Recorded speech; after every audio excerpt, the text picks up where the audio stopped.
Catatan redaksi, membangkitkan batang terendam.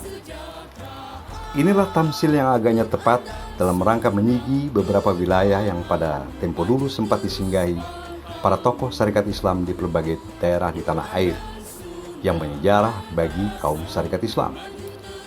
Nusa Tenggara Timur salah satunya. Barangkali banyak di antara kita yang kurang ngeh kalau ternyata NTT adalah menjadi salah satu tempat bagi para tokoh SI memijakkan kakinya melakukan kursus-kursus kader dan mendorong berkiprahnya SI di bagian wilayah Pulau Sunda kecil itu.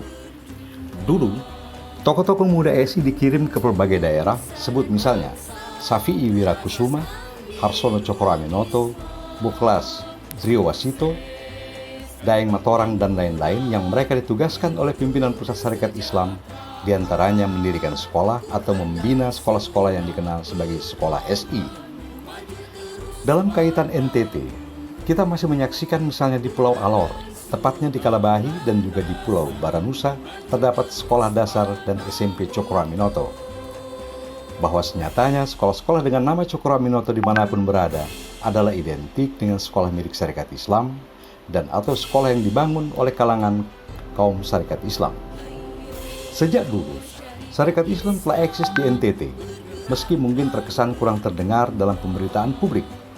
Dapat dimaklumi karena kini provinsi dengan jumlah penduduk lebih dari setengahnya adalah penganut Katolik dan Protestan ini dan hanya dihuni oleh 8,2% umat Muslim berdasarkan data BPS 2019 tentulah menjadi wajar. Meski demikian, istimewanya tingkat toleransi kehidupan di NTT amatlah tinggi, di mana antar penganut agama satu sama lain senantiasa hidup berdampingan dan penuh persahabatan.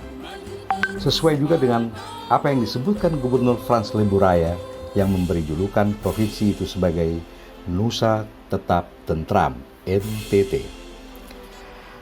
Bahwa dengan semangat SI pada visinya yang baru, fokus membangun perekonomian rakyat yang dimulai dari akar padi atau grassroots, dan melakukan penataan bidang pendidikan, pengurus SI Provinsi NTT yang dipimpin oleh Haji Rudin Bali terus melakukan konsolidasi organisasi dan menyuarakan dakwah ekonomi di berbagai kesempatan.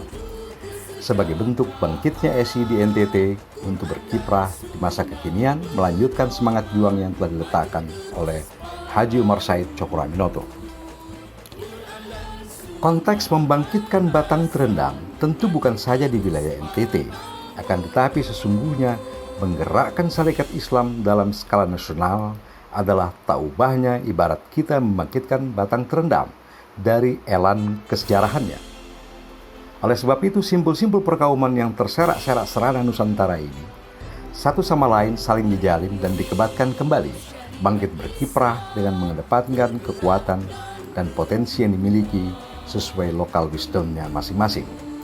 Ya, para fungsionaris syarikat Islam di seluruh Indonesia satu sama lain saling menyahuti apa yang dicetuskan oleh Ketua Umum Melaksanakan Visi Syarikat Islam Hamdan Zulfa untuk melakukan kerja-kerja kemaslahatan dalam cakupan program aksi yang diberi tajuk dakwah ekonomi sebagai bentuk self-declare dari apa yang disebut dengan Baitul Azimutnya Syarikat Islam, Billahi fi sabilillah.